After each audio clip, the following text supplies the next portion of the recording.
I'm Jocelyn Laidlaw.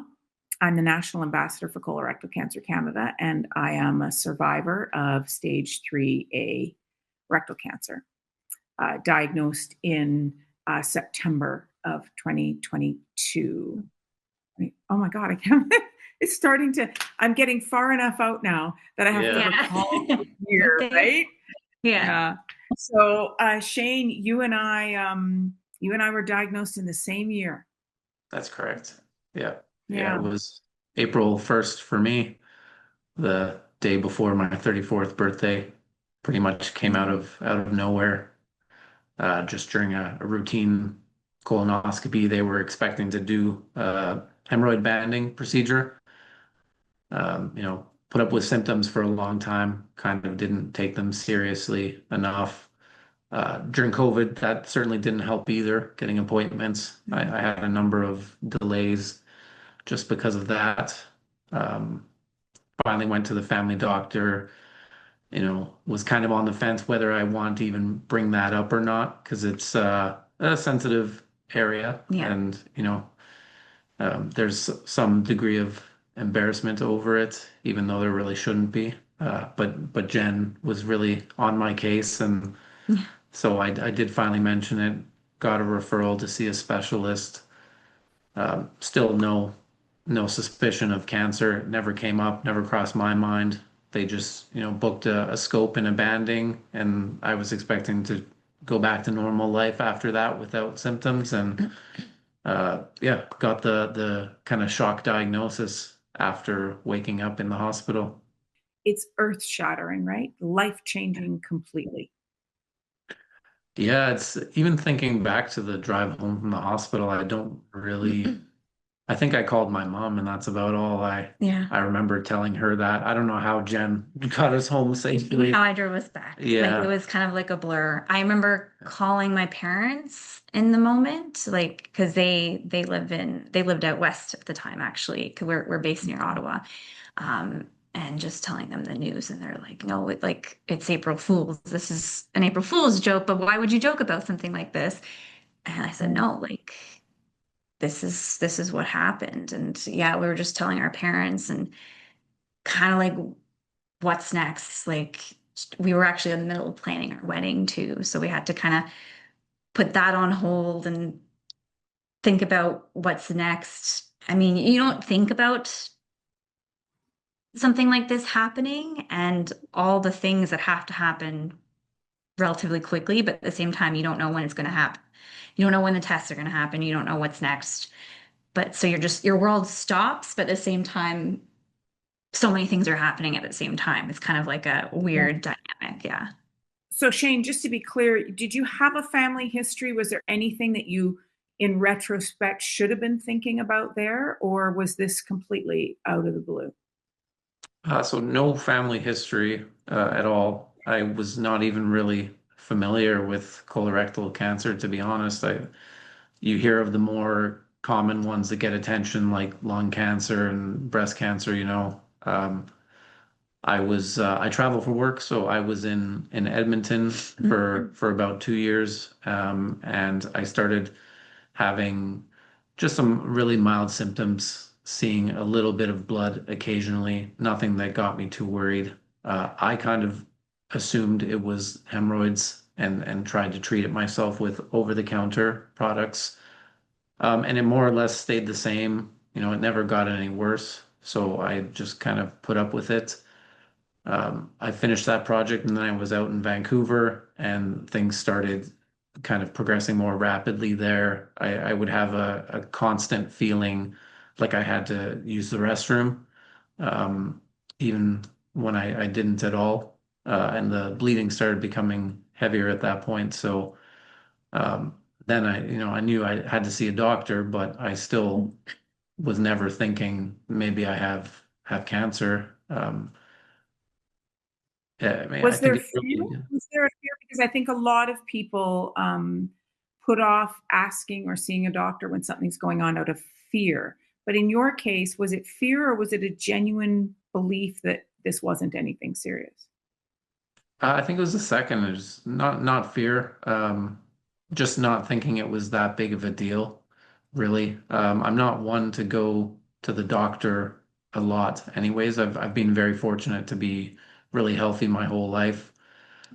Family history is pretty good too, so I just never took it that seriously, uh, Mhm. or worried too much about it being something really major. And what was the attitude, I wonder? So, we're talking a lot about this new campaign by Colorectal Cancer Canada to lower the screening age from 50 down to 45. Now, granted, it wouldn't have caught you at age 34, exceptionally young, but it would catch more cases. What was the attitude of your doctors to your age in relation to your concerns or what might have been happening with you? Were you dismissed at all because you were so young? So I was fortunate. Our family doctor at the time was quite young himself. I think only a few years younger than I was at the time. So I didn't get any kind of pushback. Um, I think even if it was hemorrhoids, which everyone thought, they were still going to at least send me in for a scope and a banding procedure. My family doctor was nice enough to give me a referral to a specialist. I didn't have to fight. We were very fortunate in that regard because we definitely saw other times down the road when you have to advocate for yourself quite strongly.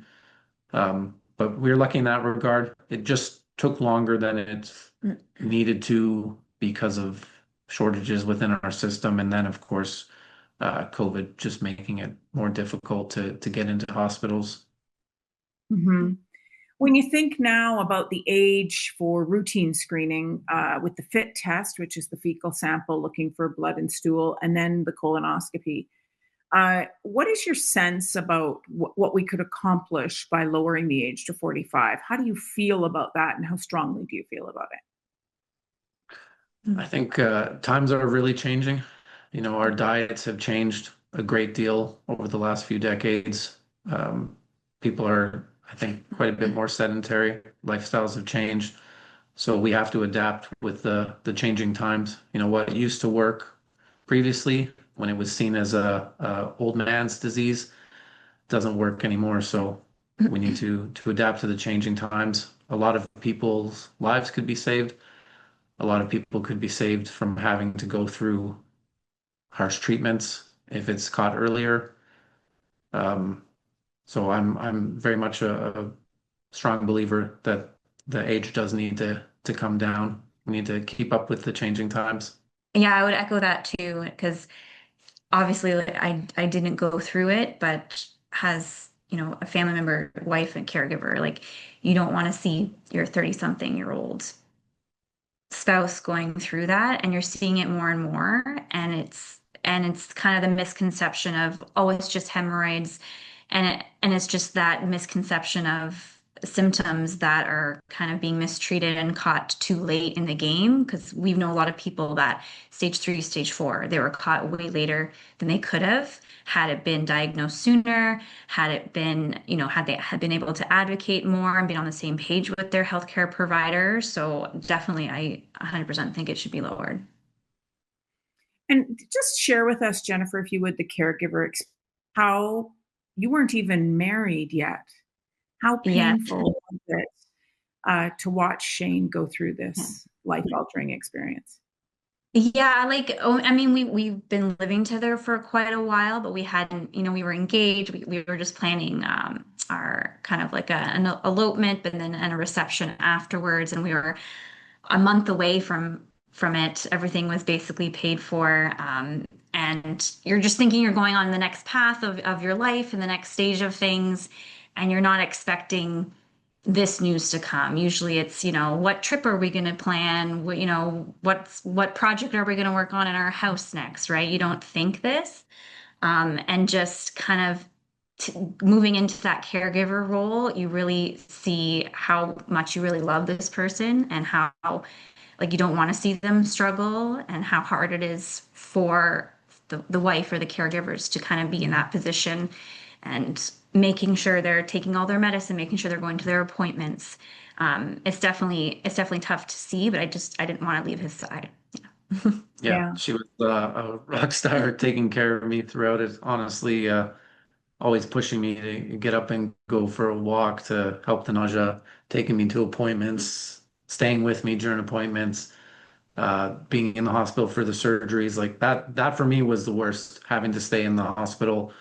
I would rather go through more radiation or chemo than spend a week in the hospital, to be honest. But yeah, she was there every step, and um, definitely it's got to be tough. I think I would personally, I'd rather be the person getting treatment than the one having to watch my loved one going through that.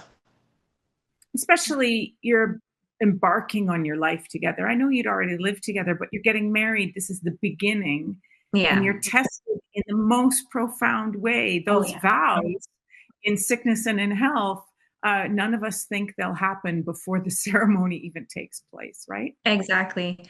Exactly. So we always have that conversation, too. We ended up, we didn't want to wait. We ended up going to our local courthouse days before he was supposed to start treatment. And, in the vows, it said in sickness and in health. And it kind of like struck us because, that's the typical thing that's said in vows, but you think you're not going to have to even really get to that point, or maybe in your 60s, 70s, 80s, 90s, something comes up. But to kind of face this head on right as we're starting that next chapter was definitely eye-opening for us, and kind of it can make or break a relationship. And I think for us, it really brought us even closer and made us even stronger. Did you think you might lose him? Oh yeah. Yeah. Yeah. Yeah. So I think she's still Yeah. for me it was a lot easier to get back to normal life. Like the whole experience has changed my perspective where I used to be a workaholic and say I would do things that interested me later in life when I'm not so busy with work. Um, Time is precious, now if I want to do something, I go do it, and I think that drives her a little crazy too. But But it's a good yeah, perspective because it helps us to not be so rigid in life. Like there's so many, you do have to go to work. There's certain things you have to do every day that you can't not do. That's part of life. But it kind of allowed us to be like, well, like this has kind of led us to a different path and different goals we want to achieve that definitely we wouldn't have thought of 5 years ago, I'd say. So what would you say to the provinces, the provincial health ministers, the federal government who will be advising them on policy and practices about lowering this age, about including more Canadians in this screening to try and catch these cancers sooner? What would you say to them? I guess just with our story, I mean, we're one of thousands, I'm sure, in the same boat. That I think it's very important to have the age lowered to 45 because I mean Shane was 34 and a lot of people are in their 30s, so lots younger than me. a lot. Statistics don't lie. Yeah, and I'd say you're going to save that many more lives, that many more stage 3, stage 4 diagnosis because this is a known cancer that if it's caught early, you won't have to go through surgeries. You won't have to go through many months of chemo or radiation if it's caught early. And colonoscopies and the FIT test will help catch that 100%. So I think it's definitely something that um, needs to be implemented within our province, within Canada, for sure. So the argument will likely be we can hardly keep up with the people we're supposed to be screening now. How do we add more? How would you respond to that difficult argument? I think Yeah, that comes at I guess, a higher that's level of it. government Yeah. funding. Um, my opinion, part of what's great about being a Canadian, one of the best things about living here is our healthcare that nobody has to do without. I work for an international company. I work with people from a lot of different countries, and I've seen a lot of people who, have symptoms, they have issues going on, and I have to listen to them talk about whether or not they can afford to go to a doctor. I can't imagine living like that, just dealing with something because you can't get care. That right, that privilege as a Canadian, is amazing. So, there's a lot of great people working within our healthcare industry, but there's not enough. they're overworked and they can only do so much. So, it comes to the powers that be, to do what they can to get more doctors to Canada, whether it's making it more enticing for Canadian medical students to stay instead of leaving, or if it's finding a way to recognize foreign credentials.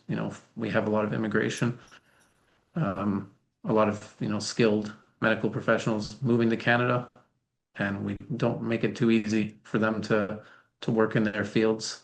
Yeah. What would you say is the worst thing about having cancer, and what's the best thing? Because I've found there are some silver linings. Yeah. The worst thing, I guess, was just feeling like my life was on hold. I feel like I kind of lost a whole year of my life. And I realize a lot of people have it way worse and would gladly trade spots with me.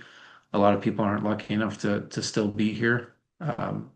So that I guess kind of segues into the best part. It really made me appreciate what I do have a lot more. And I can honestly say, like looking back to who I was before the experience and who I am now, it did change my life for the better just by changing my perspective, and enjoying the life that I have.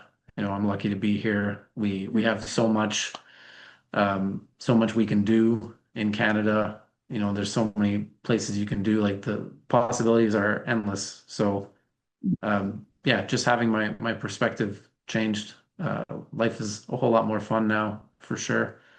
So I think, uh, if I had a choice to go through what I did or continue on the same path, I'm glad I went through it and am where I am now.